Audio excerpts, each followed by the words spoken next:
Welcome everyone to the Weekly Stash, where we talk about everything in the comic book world. I am Steve McGauley, editor-in-chief of TMStash.com.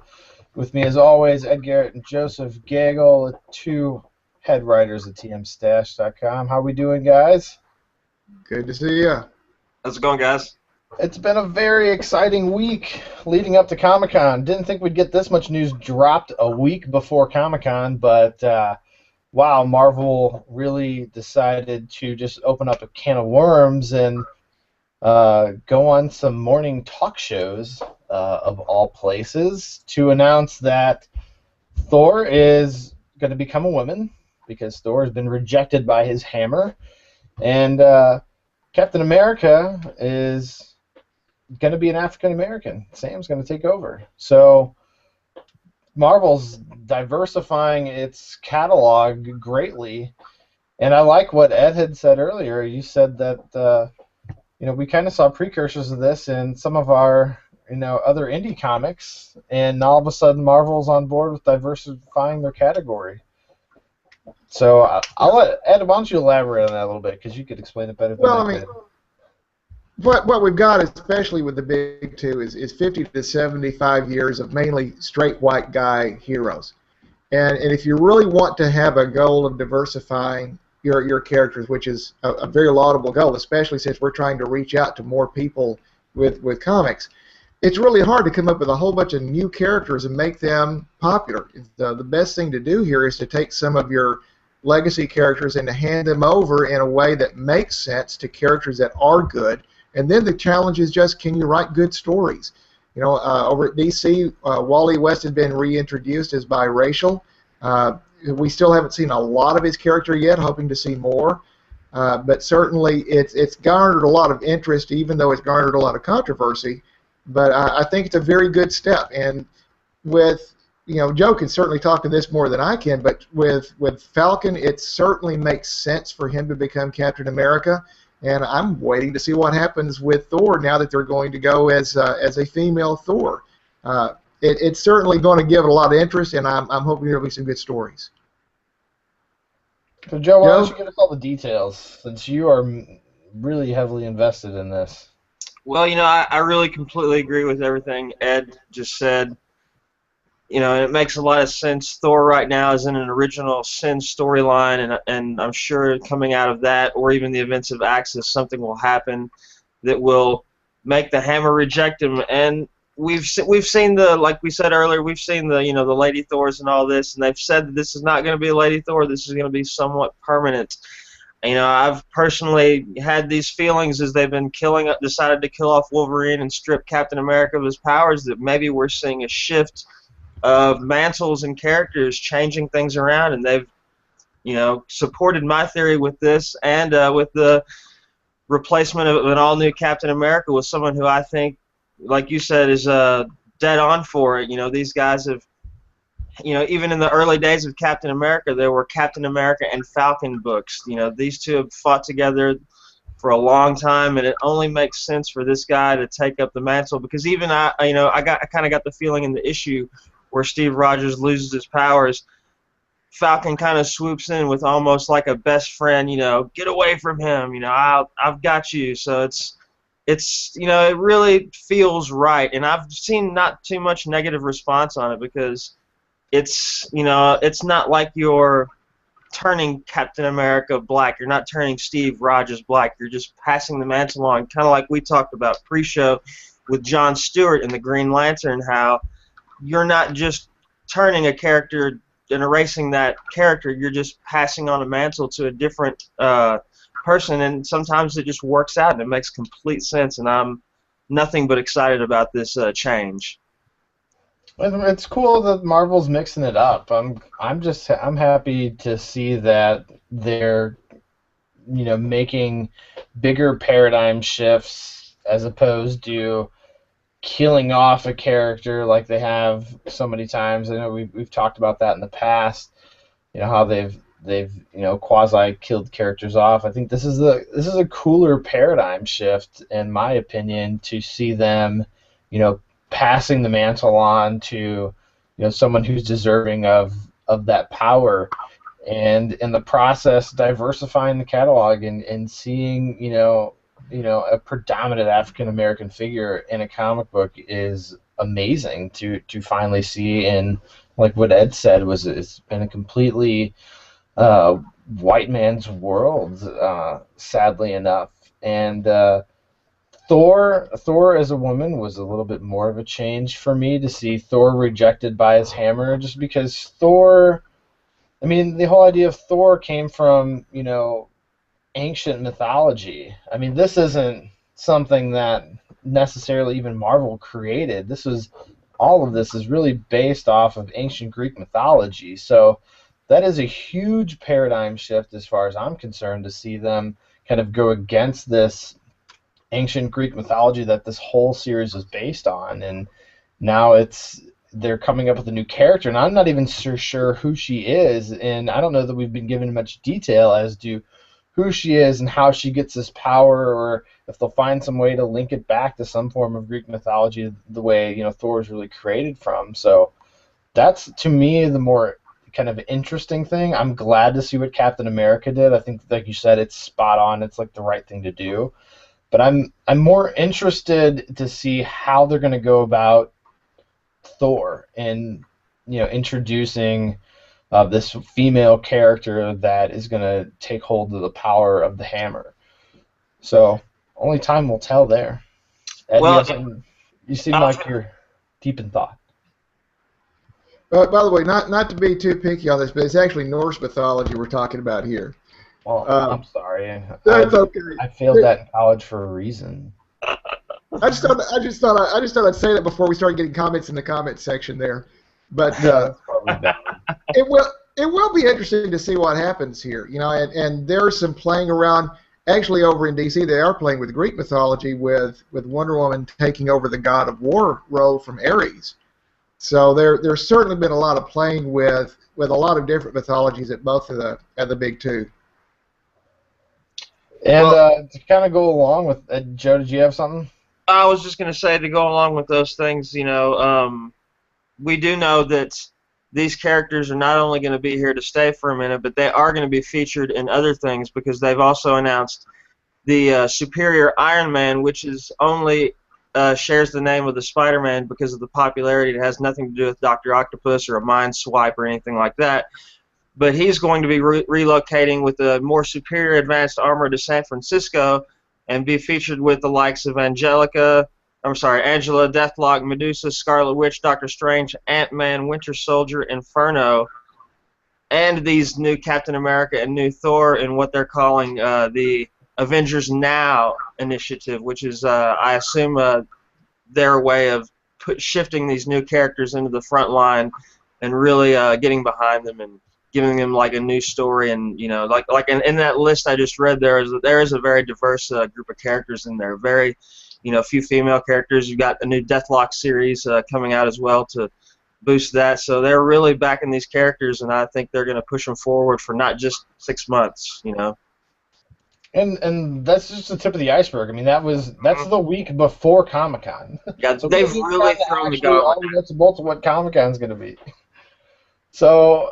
And we also got news that Quentin Tarantino and some folks from his production team on Django are going to do a panel at Comic-Con to back the new Dynamite comic that got announced this week, that's going to follow Django. And he's going to keep the Django storyline going via the comic books, which was really interesting to hear, because when Tarantino was so pissed off that his script for The Hateful Eight leaked, he tossed around all these different crazy ideas as to what he was going to do with The Hateful Eight, and he even mentioned doing a comic book of it. In turn, he ended up doing a live reading, which was really good and may have sparked up The Hateful Eight, but he may be going to production with that. We don't know. And there's news. There's hope that certainly The Hateful Eight's going to come up during that panel, and it'll be interesting to see how Tarantino reacts to those questions, to see if maybe he decides to announce that he's going to go into production for Hateful Eight. which means then we'll get a Tarantino movie in like 5 years because it usually takes him that long. But being a huge Tarantino fan that I am, nonetheless, it's exciting. I can't wait for Dynamite and to release that. But are you guys big? I didn't even talk about this pre-show. Are you guys even big Tarantino fans or Django fans for that matter? Moderate Tarantino fan. I like some of his movies. He's an interesting director. But as far as you start on a quote fest, I'll fail. I'll fail miserably. I like most of his work, and I really did like. I thought Django Unchained was a really entertaining film, and I think this could be good. So I'm fairly excited about it, and I like hearing the stuff I did about the Hateful Eight, and I really hope they do actually make that into a film because it sounds and looks like it could be really cool. Definitely, I'm really interested to see what he does with the comics since he's. Luckily, Tarantino's really never been held down by anyone when it comes to his movies. He releases what he wants, when he wants, how he wants, and nobody really tells him otherwise, and for good reason. But as Ed said, they are definitely an interesting take on directing movies, and he's definitely very gory. But I've loved him ever since I saw Pulp Fiction. It's one of my favorite movies of all time. So I'm super excited to see any more content coming from the crazy mind that is of Quentin Tarantino. So that'll be an interesting panel, something I'll be following closely this week with Comicon. And really the only other really non-news that we've heard is that we are not going to get a Star Wars anything at Comicon. They are not partaking in any way because they are deep into production of Episode 8.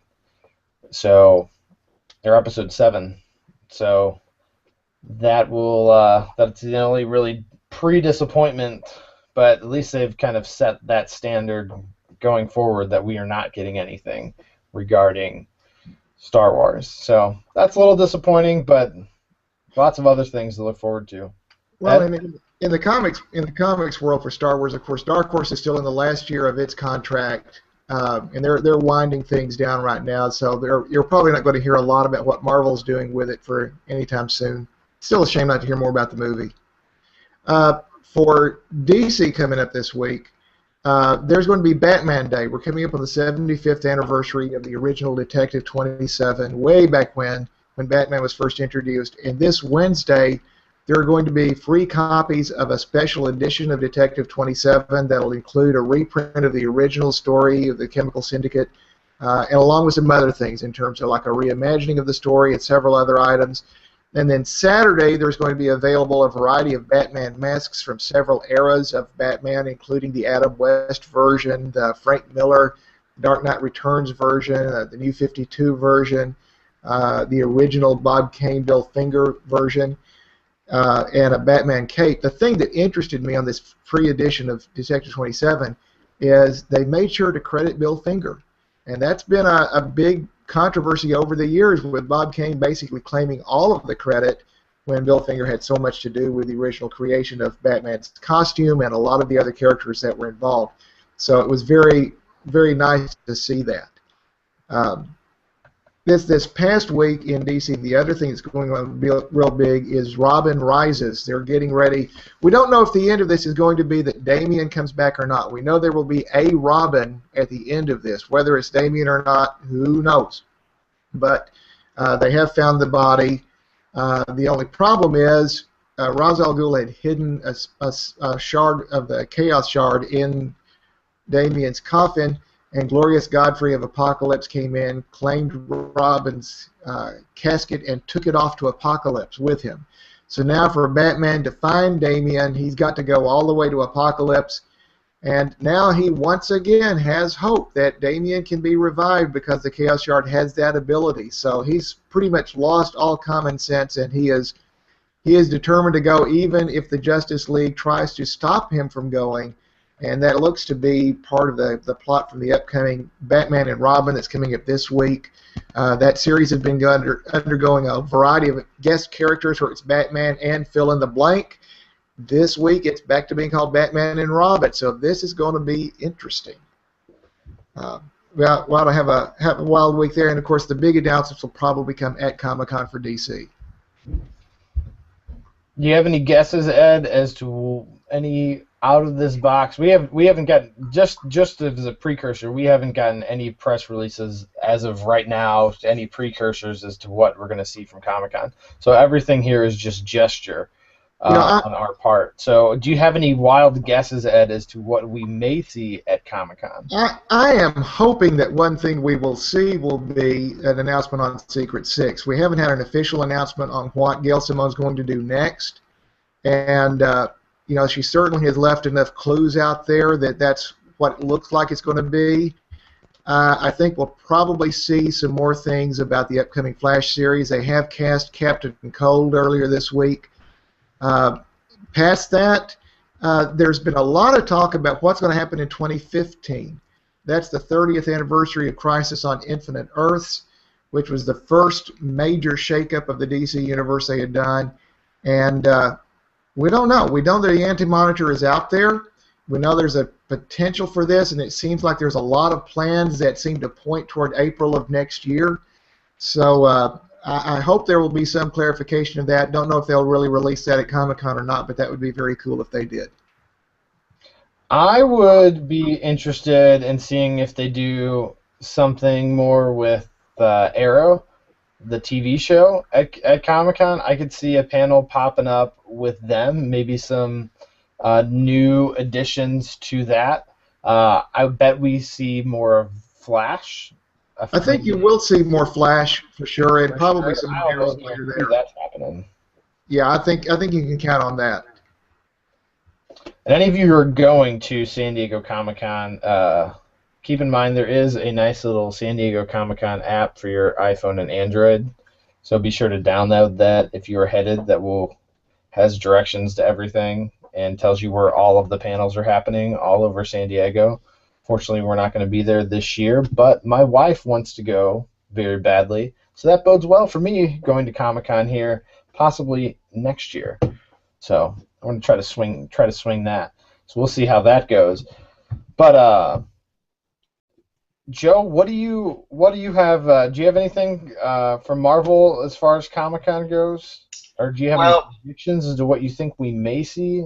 Well, as far as the cinematic universe goes, this past Friday they added 5 new dates to their future of their cinematic universe in July 28, 2017, November 3rd, 2017, July 6th, 2018, November 2nd, 2018, and May 3rd, 2019. Now this adds with definitely getting an Iron Man. Okay, Iron Man, Avengers for sure. Oh, do what? Iron Man and Avengers are no-brainers. Well, no, here's the thing. There's a lot of speculation that we're not going to see another Iron Man film because he's only obligated for Age of Ultron and Avengers 3, which is obviously going to be some kind of Infinity film. And a lot of people are guessing that May 3rd, 2019 date might be the end of that, and everything in between could be Thor 3, Guardians 2, Doctor Strange, maybe Captain Marvel. Let me jump in. They're not doing a Guardians 2 until they see the numbers from Guardians 1. I know. That's just what I mean. No one has a date for Guardians 2 without seeing any numbers from Guardians 1. I know that. I'm just talking speculation here. A lot of people feel like if it does do the numbers, then one of those dates could definitely be a Guardians 2 slot. But and maybe even a Black Panther as well. But there's a lot of speculations, like I said, on those. But those dates have been added officially, so that gives us, a lot of, Well, we know that there's an Ant-Man movie, right? Yeah, and that's not one of those dates. Ant-Man is July 17th, and then after that is May 6th, and that's Captain America 3. That's the only thing they've officially planned that's on the books. But there's 1, 2, 3, 4, 5, 6, 7 dates after that that are officially theirs. So, there's a lot of room to guess. And I'm really guessing that we're gonna know maybe a lot about some of the properties that they are going to throw in those areas throughout the week of Comic-Con. For sure, I would definitely say that they're gonna announce some of those dates, if not all of those dates, especially if they decide to pop a new title on us as opposed to a sequel to something that's already there. So that could Well, be a lot of seven, people are a seven lot of dates. people are expecting a Thor and a Guardians sequel in the future, uh, but a lot of people don't think that Iron Man's going to make it. If it does, it's going to cost him a lot, or Robert Downey Jr. is going to have to take a pay cut. So we don't know on those. I find it hard to believe that with the amount of money they've made off of Iron Man, that they wouldn't pay him for another one if they wanted to do one. There's no way because he created. I mean, he started the Oh, Marvel I agree. I agree. Marvel Just going on what I see. cinematic universe. So that's my speculation on it. They can afford it if they choose to. It's just a matter of if Marvel chooses to go in that direction or if some other title pops up. But they would have to do something. Oh yeah. He's too big of a part of the universe for them to nix him out. A couple other way, small shape, or notes. form. A couple other small notes I have also is Andy Serkins. He's the guy that was Gollum and what's his name, the big monkey. Anyways, he's a big motion actor, and he's officially has a role in Age of Ultron. Hasn't been known yet. You know, it's kind of in the dark on who he's going to be, and that should be pretty neat. Also, actress Deborah Ann of True Blood, who plays Jessica, has been cast as Karen Page, Matt Murdock's love interest in the Daredevil series. So those two. That was an awesome casting. I was excited about that because she is great. Yeah, so those are two other little tidbit notes going into Comicon, and if you will, I'll get into a couple comics real quick. Yeah, go right ahead. For me, the big one this week was Uncanny X-Men #3. It was the first chapter of the Last Will and Testament of Charles Xavier. This was kind of a building storybook, but I read a really big interview with the series writer Michael Bendis, who also does Guardians of the Galaxy, and he had a lot of big things to say about what this is going to do eventually. Now, whenever you have a reading of a will and a testament, there are a lot of things that have to take place in order for this thing to get read, and one of those is Scott Summers has to be there. And nobody knows how to find him because him and his Uncanny X-Men are kind of off the grid and fugitives. So legally, the She-Hulk, who is the person in charge of this whole thing, you know, they've got to find Scott. They've got to get, you know, a couple of the other X-Men together so this can be read. And there's a lot of speculation as to what could be in this will, what it could mean. You know, if it says everything goes to Scott Summers, you know, that could really change the whole playing field. You know, that means he could kick everybody out of the Jean Grey school and say, my way or the highway. You know, there's all kinds of things that could happen from that could really shake the X-Men universe world up. And the writer has said that this is just the beginning, and they're going to be really, really putting a story in place that he's wanted to that's going to build up to next summer's big X-Men event, which he seems to be very excited about, and I'm really excited about as well. Yeah, definitely. That'll be really cool. And just to kind of follow up on some of the movie things, I happen to be just double checking some of the latest news to make sure nothing's leaked yet for ahead of Comicon, and did come across something from Deadline where the box office this week was off by 28% dip, and they're wondering why there's such a dip, and they're saying it's all content driven because, I mean, right now for whatever reason people are going to see Transformers because somehow it's still made $659 million, even though I haven't seen it yet personally, but everyone that I know have seen it has said that it is absolute crap. But the title is Can Guardians of the Galaxy Help Rescue the Summer Box Office? And as of right now, everyone's looking to next year because this box office this summer has been pretty weak, which can be good and bad really for Guardians going forward. Because if the box office continues to slump and we don't get a turnout for Guardians, that could be bad for the future of Guardians. It really could be, but I can't help but think that it's gonna be a hit. I just can't help but think that it's gonna be a hit. How much money do you think it needs to make to be a hit? I don't know. See, I don't know too much on the numbers, but I would say I would say it wouldn't have to. It wouldn't have to make. I don't know. X-Men or Transformers money to be a hit. I think if it makes, I think it does. I think the Exactly. production's high. I'm checking now. I'm seeing if Box Office Mojo has the numbers. No, that sucks. They don't have the production budget.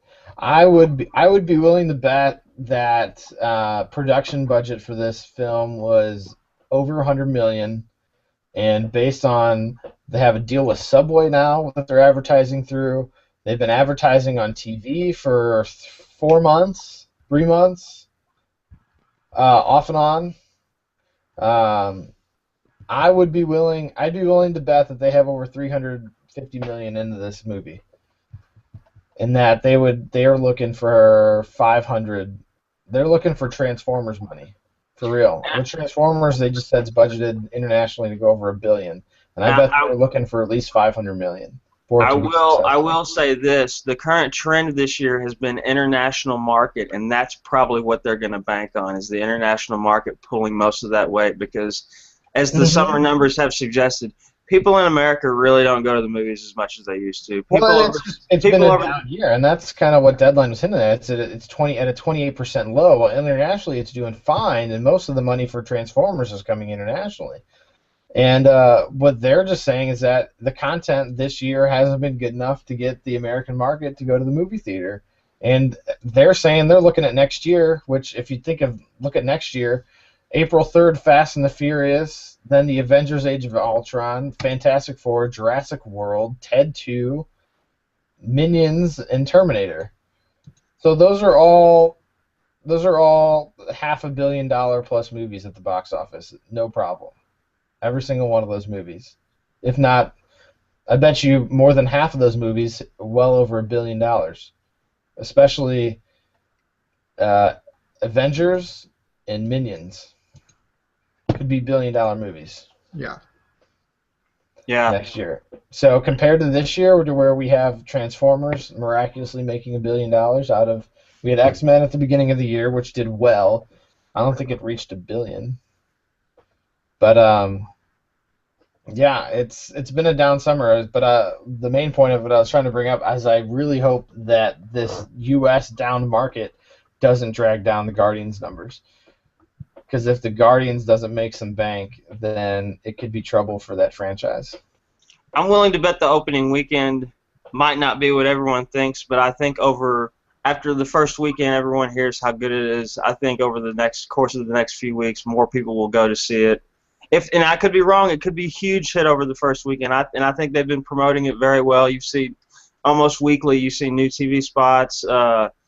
It's in a lot of the comic books that I read. I read a lot of Marvel, but every single one has at least one or two ads in it. So I mean, they're doing, I think, everything they can to get it out there. It's just going to be up to us to go see it. And I tell people, I feel like I'm a promoter because I tell people go see it, Guardians of the Galaxy. Well, I will They're tell you like, this, what's that? And I'm gonna go see it. the screeners start Wednesday of this week. They're starting to screen for the press this Wednesday. I unfortunately won't be able to go, but that is early, especially at least for St. Louis, to get a screener a week and a half early. So they are really wanting word of mouth out there for them to be doing a screener that early, because they're doing a screener next Wednesday and then the following Monday or Tuesday. That shows some confidence in the movie too, because if they really didn't believe in it, they would not be showing something that early. No, no. Yeah, that's absolutely right. The earlier you get a screener, that usually shows the higher the confidence in the movie. And people of the press that I've talked to that have seen it, that have seen the first 17 minutes, have said that it was fantastic. So I will be able to talk to them this upcoming week and find out more details as to how good this movie really is. So I will let you know next week what I hear, and hopefully I'll get to see it next Tuesday. Excellent. Well, Stephen, I've got one other book I want to talk about, and this is kind of a big book, and it's not Marvel. It's Life of Archie, number 36. The Oh, Death of Archie. I was able to get my hand on a copy of it, and it's a pretty neat book. It's Archie, you know, he's most of the book he's on a jog and he's thinking about the life of his past and how good it's been and the memories he's had in Riverdale. And he also thinks about possible futures that he could have, you know, whether it be, a businessman running a company or, this and that and the other thing. And towards the end, there's a big after party for I want to say a politician or someone that's a friend of his that they're having an after party at Jughead's Diner or whatever it is. And there's a lot of controversy because earlier in the day, somebody tried to kill this guy who's running for office because he's a homosexual. And there's a lot of like, oh, maybe you shouldn't go to this after party. And it's like, oh, all my friends are going to be there. It's okay. But, it gets down to it, and someone at this party pulls out a gun, and Archie just kind of steps in the way and takes the shot for him. And it kind of ends kind of on a sad note with the two loves of his life, Betty and Veronica, down over him as they're saying, somebody get help. And it's kind of a sad ending, but it was a really well-told story, and I'm sure it's a big epic moment in Cross Comics, in my opinion. Yeah, definitely. The Archie Comics line has really allowed their creators to have some fun with the characters that no one would ever have expected. They put some life in there, introducing Kevin Keller, who's the first gay marriage that they had in the Archie Comics line. That's the guy, I think, that was the politician that he took the bullet for. And now, killing off, this was a line of comics sort of following the Archie group as adults rather than as teenagers. And this is sort of a way to cap that off with killing off Archie. It's some pretty daring stuff they're doing over in that lineup. They're getting ready, too, to relaunch their superhero line over there, which had been the Red Circle comics from years gone by, with the Shield and several others, and different publishers have had a chance to hit those characters. And they're coming back as the Dark Circle lineup, and some. If I'm reading some of the things right, they're going to have some mixing up in terms of diversity on their characters too, bringing in a female Shield. So it ought to be pretty interesting over there. They're doing some pretty neat stuff over with Archie Comics. I left you guys temporarily. My router went out, so we were having lots of fun over here. Thankfully, my son fixed it for me here. I'm not usually that helpless on computer stuff, but he saved the day for me. Speaking of diversity, though, over at Dynamite, they've got the old Gold Key characters, including Solar Man of the Atom, and now it's actually Solar Woman of the Atom, as the daughter of the original Solar has taken on, and he's sort of a not quite Ghost Dad kind of character, sort of mentoring her. And it's pretty interesting what they're doing over there right now, and that's coming out this week again. Some other ones that are coming out this week, besides the Batman and Robin book, of course, Batman Eternal, Flash 33, where the future Flash and future Trickster fight off, and the latest Superman with Jeff Johns and John Romita Jr. is coming out over at Valiant. Armor Hunters Bloodshot, it's a tie-in book, and that's coming out this week along with Archer and Armstrong 22. And I won't hit you with a whole lot of stuff. Over at IDW, one of the friends of our site, Jeremy Whitley, who writes Princeless, has another My Little Pony book coming out.